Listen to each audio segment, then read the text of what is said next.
Pemirsa, meskipun di tengah pandemi COVID-19, tempat wisata Istana Maimun ternyata masih menjadi salah satu tempat favorit di Kota Medan untuk berlibur bersama keluarga. Kali ini rekan kita Kodok Medan mengunjungi wisata cagar budaya peninggalan Kesultanan Delhi. Bagaimana keseruannya? Mari kita lihat liputannya.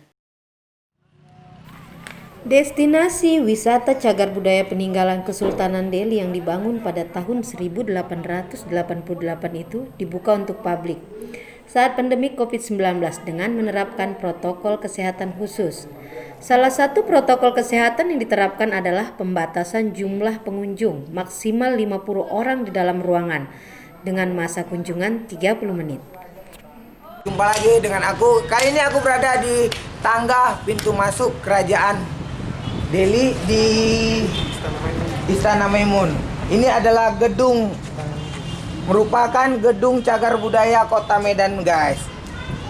Ini guys ya, kita dapat nengok prasasti yang ada, dan ini adalah tulisan-tulisan monumen prasasti tentang ini. Dan ini di depan sebelah kanan saya ada tulisan Arab kuno, guys. Ya, berarti memang nyata kerajaan Islam masuk ke Indonesia dengan adanya kerajaan Delhi. Thank you guys. Let's go.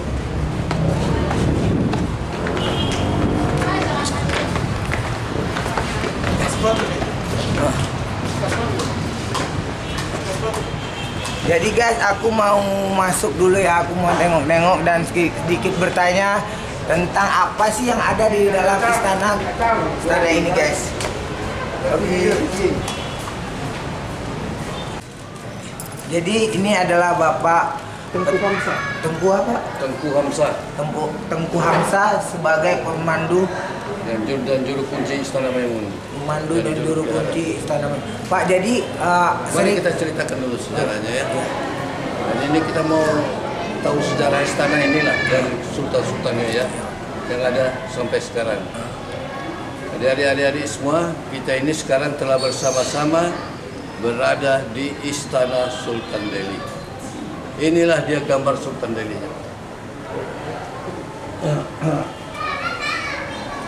Inilah gambar daripada Sultan Delhi kita yang mendirikan istana kita ini. Sultan Ma'mun Al-Rasyid Perkasa Alam Shah pada tahun 1888. Jadi beliau memberikan nama istananya ini adalah Istana Maimun. Permaisurinya namanya Siti Maimunah. Dan beliau adalah Sultan Delhi kita yang ke-9.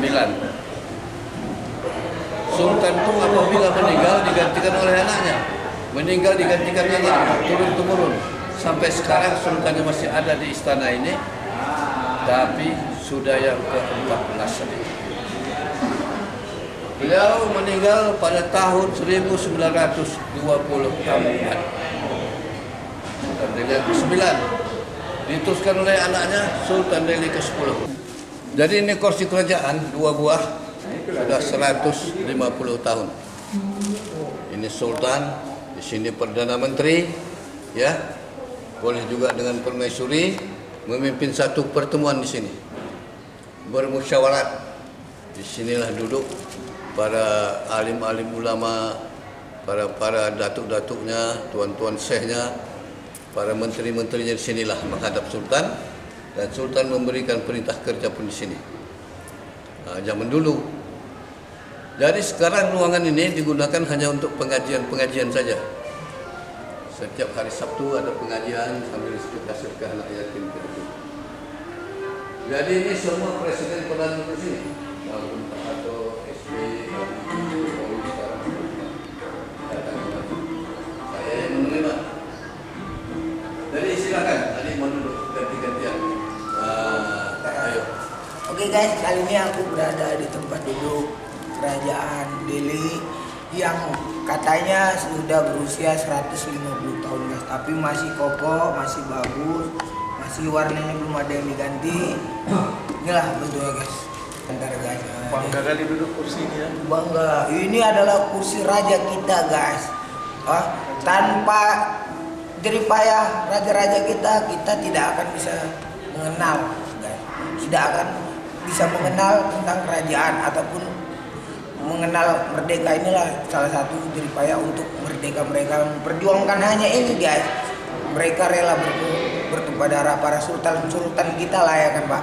Iya. Mereka rela guys untuk mempertahankan seni dan budaya. Jadi kita bangga jadi masyarakat Medan. Hendaklah kita melestarikan dan menjaga adat dan budaya kita, jangan sampai diambil oleh negara lain. Itu berapaan Bu Kak? Souvenirnya. Souvenirnya? Dia sarung songketnya 35.000. Sarung songket. Iya. Ini sarung songket guys. Kalau baju istana Maimunnya 35. Kalau ukuran besarnya 50.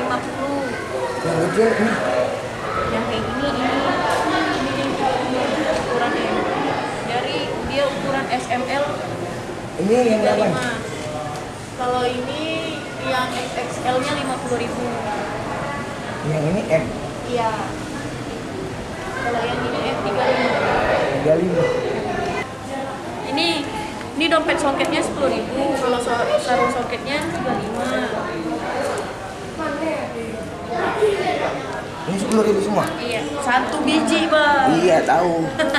Ini Kalau ini dia 40, ini dia sudah harganya. Ada harganya. Kalau dompet ininya pun juga 10.000.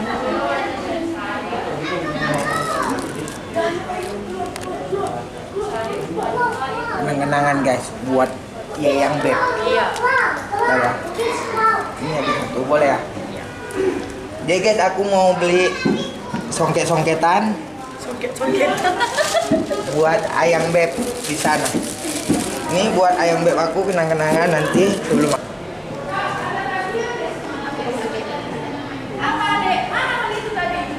Dan di 14 ini adalah guys yang pernah pernik kerajaan Delhi. Mula Bang, kaosnya Bang untuk anak abang. Aku belum punya anak, belum nikah loh kak, aku masih lajang loh kak. Oh, banyak ini Bang yang jomblo tuh nih Bang.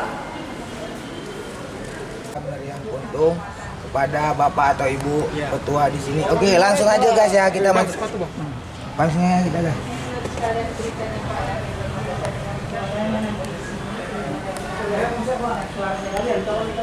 Ini guys, ini adalah bentuk meriam untung di mana ini katanya adalah jelmaan dari adik Putri Hijau yang mempertahankan kerajaan Delhi dari serbuan kerajaan Aceh.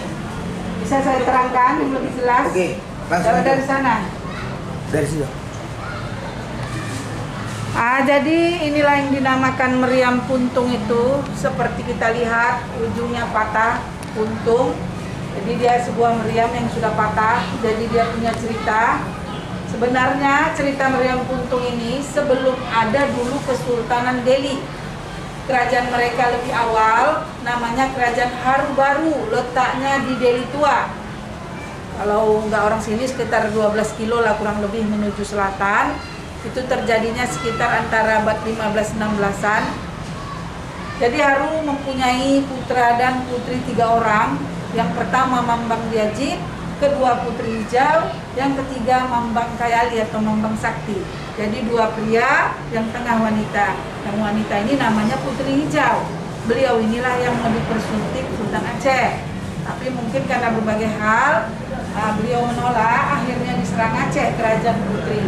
Di dalam peperangan itu, kerajaan Putri ini mengalami kekalahan. Maka bersumpahlah si Putri yang muncul dengan kesaktiannya, menyatulah sukma atau kekuatannya ke meriam ini. Jadi meriam ini ditembakkan ke arah pasukan Aceh yang ingin menyerang pada saat itu.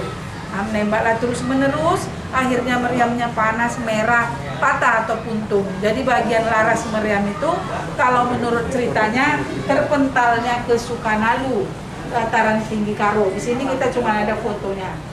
Singkat cerita, kalah kerajaan Putri, dibawalah si Putri pergi, tapi dengan 3 syarat. Berti, seperti itu contohnya, kedua telur, yang ketiga kerendah atau peti kaca. Jadi dapatlah terpenuhi syarat dari yang gampang sampai yang susah pada masa itu, dibawa Putri Joni pergi. Sampailah di pusat Tasik Jambuaya Aceh Utara, ditebarkannya lah syarat bertih dan telur ke laut. Muncullah saudara lelakinya yang Sinaga itu, disitulah diambil dan Putri Hijau dibenamnya bersama dirinya. Akhirnya dia hilang atau raibnya di luar Aceh. Dan yang ini yang sekarang di sini kenapa dia berada di sini setelah berdiri Istana Kesultanan Delhi, dari Delhi tua dipindahkan kemari karena yang menaklukkan kerajaan Putri Hijau yang bernama Haru ini itulah bocah pahlawan. Beliau inilah cikal bakal Sultan Delhi yang pertama. Setelah ditaklukkannya kerajaan Putri Hijau ini didudukinya, maka berdirilah Delhi.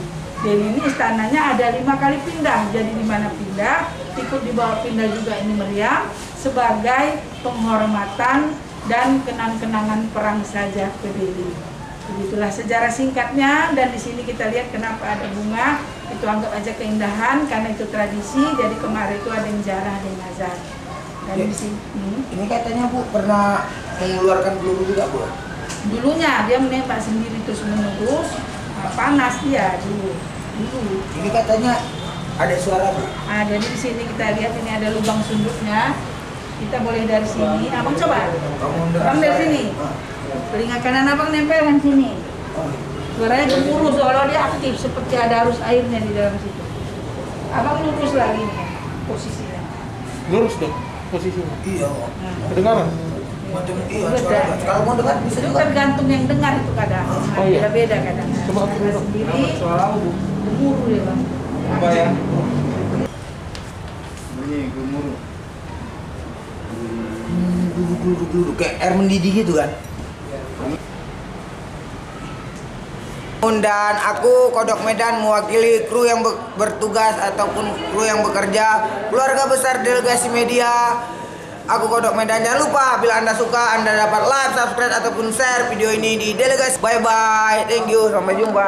Nah, walaupun seru, kita tidak boleh lengah dengan virus corona yang masih mengintai.